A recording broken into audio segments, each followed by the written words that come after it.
Hello everybody and welcome back to Asagao Academy. When last we left off, apparently there was stuff happening with Joshua Lena, this new person. Well, not exactly new, but I got my uniform cleaned, which was awesome, and then things happened and now we're here. So yeah, it's dark and Mai is here. I don't really remember quite what led up to this because it's been a few days since I recorded it, but you know, my memory sucks anyway. So anyway, before I could flip on the light switch, something warm collided with me and my eyes were covered. What's going on? Stop squirming, you'll ruin it. Ruin what? Just follow my lead, okay? Mai guided me through the room, telling me where to step. Down. She put her hand on my back and folded me in half, inching me into something that felt like it had a roof. Almost done. What exactly is going on? Yay! And ta-da! I gasped. Oh, we have our little pillow fort thingy. Mai, what is this? What does it look like? It's a pillow fort. I've been looking forward to this for ages. Tryouts already happened. I made the team easy. I left early because I wanted to set this up for you. For me? Well, for us. You've been such a good friend to me, Hana. I'm so glad we got to be roommates. I want to do something for you to make you feel more at home. I've seen how panicked you can be going around school. I don't know what happened in your life, but Asagao is your fresh start, right? You've got me, and you've got the school. And normal boots, too. If you're up for it, this can be your new life. You don't ever have to look back. And now is when we can play. I like Mai. She's cool. Mai?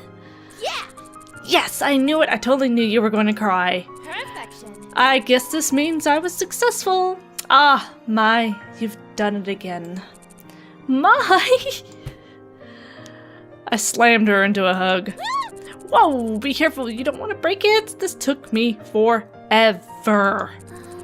Mai, I was bullied at my old school. That's why I came here. And it was only because my dad gave up everything to afford it. I thought you wouldn't like me, and I have a hard time trusting people. But if you wanted to, I think we could be best friends? Oh god, now I'm gonna cry. Yay! Yes, let's be friends! I'm so happy. Me too. Together we're unstoppable. I'll say. Let's hook you and Jared up. What? Wait. I can't even speak to him without self-destructing. It's fine. There's no way he couldn't fall for you. Oh yeah? And no one's caught your eye yet? Uh-huh. I'd say there's more than a few suitors on your horizon. Aren't you gonna give it a shot? Me? Dating? My eyes shifted across the fort Mai made, the stuffed rabbit sitting on my bed, the window with the view of Asagao's manicured lawn. My life changed so much, so quickly. You know, maybe I could. Yeah! Aw, yeah, that's what I'm talking about. Well, I prepared some activities for us to do. Look, she pulled out a tablet and opened an app. We're going to marathon you through Vavatar. I don't know. Too late. She pressed play. Vavatar. That sounds like a really dirty version of Avatar. I don't know if that was just me or not, but... As evening faded into night, we huddled in the blanket fort, watching episode after episode and messing with each other. That sounds kind of weird when you put it that way. Happier than I'd been for a long time, I rested my head on my shoulder. Before I knew it, I'd fallen asleep. Yay! We have BFFs now! As usual, the next day, Mai and I got to school early, still poking fun at each other for our moment the night before. But as we approached Poppy Hall, I noticed something felt different. A palpable tension hung in the air. It was almost humid. Man, what is up with everyone? I don't know.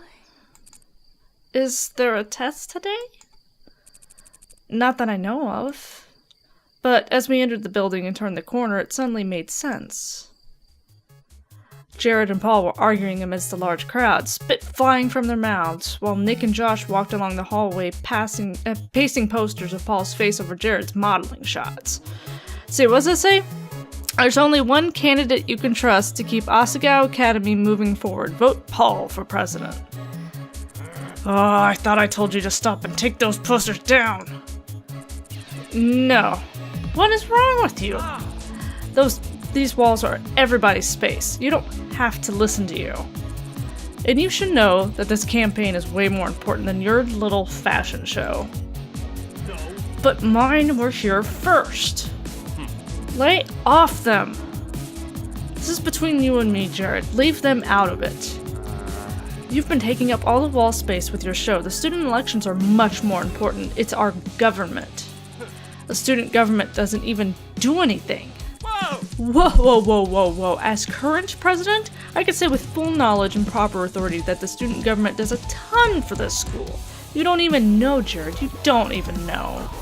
By the way, can I say this music is pretty rockin'. Mai, what does this student government actually... Mai? She wasn't with me anymore. She pried herself between Jared and Paul and was pushing them apart. I ran forward to help her. You guys should stop! Hana! I flinched. Sorry, Hana, I didn't mean to yell.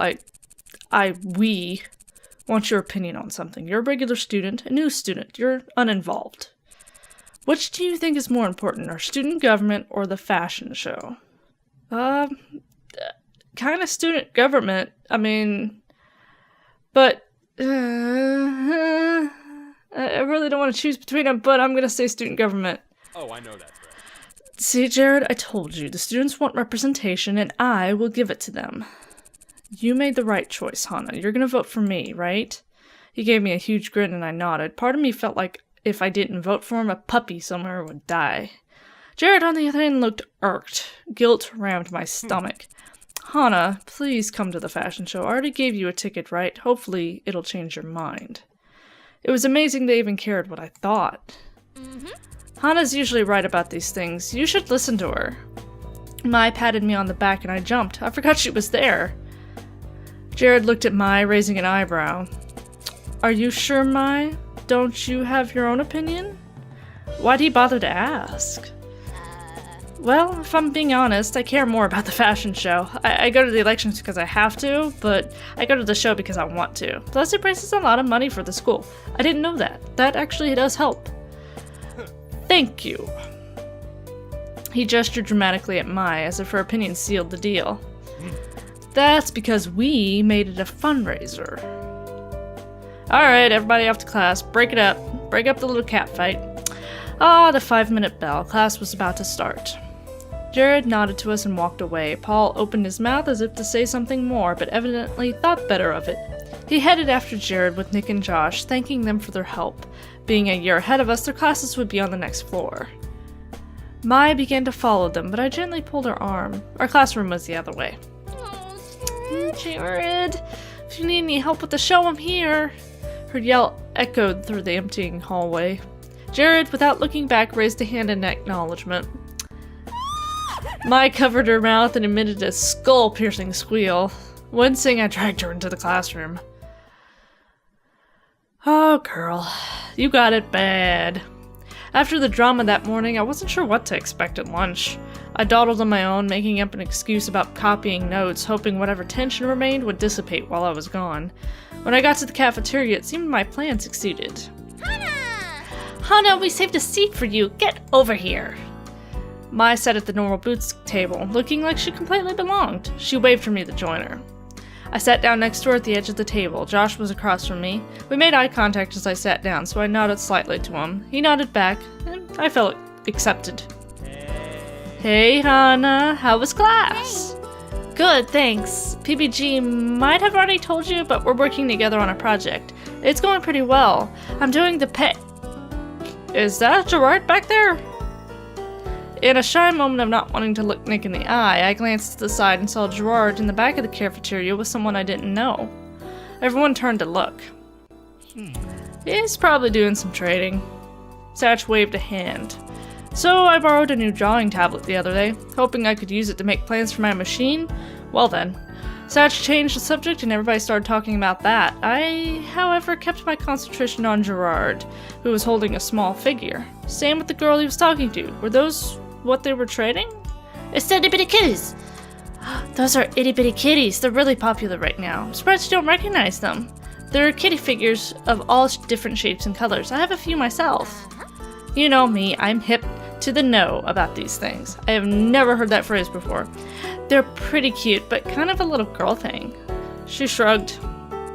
Gerard is known as the completionist around here, and every time a new thing gets popular, he collects them all. I've never seen his collections, but I heard they're pretty impressive. You have to be a dedicated person to do something like that. The completionist? Was that why he was so thorough when giving me a tour? IBK is the thing right now, and last year too. I think in first year there were a lot of people collecting silly slimy snakes, but that got old fast. Teachers didn't like everything coated in a thin layer of slime. I still have one in our room. I could show you sometime. Jared tapped Mai on the shoulder and she whirled around, hitting me in the face with her hair. Yes? I wanted to thank you for this morning. Oh, no, it was nothing. Definitely. I mean it. As Jared and Mai spoke, my eyes went back to Gerard's exchange. The girl pulled a second figure out of her backpack and held both of them up. Gerard inspected it and shook his head. She pulled another one out, sadly this time, and Gerard's face lit up. He held out his figure and they swapped. How bittersweet. Letting go of something you love to get something you would potentially love more. What do you think, Hana? My attention was pulled away. I hadn't been listening to the conversation. Huh? Yes or no? Yes? Interesting. Mai gave me a skeptical glance and turned away. I bowed my head in apology and took one last quick look at the intriguing trade happening. The girl left, and Gerard was now talking to a boy with a messy appearance who made exaggerated hand motions. It's like he just got out of bed. Was this another trade? Alright. So, official announcement in case you haven't heard, we're having a competition tomorrow. Just a little casual something to get us ready for the tournament. Yeah! Finally! We've been planning this one since last year's. My attention snapped back to the conversation happening in front of me. Was this what PBG was talking about yesterday? Hana, Mai are invited if you'd like to come. Either way is fine, but let me know so I can plan. How does it work? It's a little thing, some lighthearted fun to start off the new year. Lighthearted fun, my ass. John almost broke Satch's nose last year and Gerard twisted his ankle. Satch delicately raised a hand to his nose. No. It was an accident. You forgot the part where you almost passed out from blood loss, Shane. I didn't forget. He looked away. I can never forget. I don't know about this. I'm not very good at video games. Yeah! Sure you are. Jared will come. Alright. Awesome. I'll plan for you to be there. Don't worry, Hana. It's actually fun. You probably won't get hurt. I've already gotten hurt once at this place. Do I really want to risk it? Video games though. As much as I was afraid of possibly losing a limb, I really did want to go. I was glad Mai was there to force me into it. Without her, I would be a lonely transfer, probably eating grass by myself at this very moment. Well then. She has very high expectations of herself. Yeah! Yeah, sounds fun. Thanks for inviting us. Of course, it would be rude to have you sit with us at lunch and then ban you from our tournament. Plus, it'll be nice to have some new competition. I'll look forward to winning. The rest of lunch passed by comparatively uneventfully, or at least if anything else happened I didn't notice. I was too busy staring at the food in front of me, joy and horror mixing in my stomach. There was no way I was going to beat even one of these normal Boots boys. I would make a fool of myself, but still, I was getting to go. It was a privilege nobody else shared. Paul looked at me with what seemed like concern, and I smiled at him. He grinned and returned to his food. The least I could do was give it a chance. Right?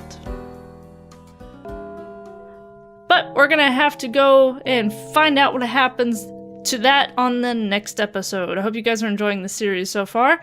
Like, comment, subscribe, let me know what you think. And as always, I'm TC Robson. Stay obsessed.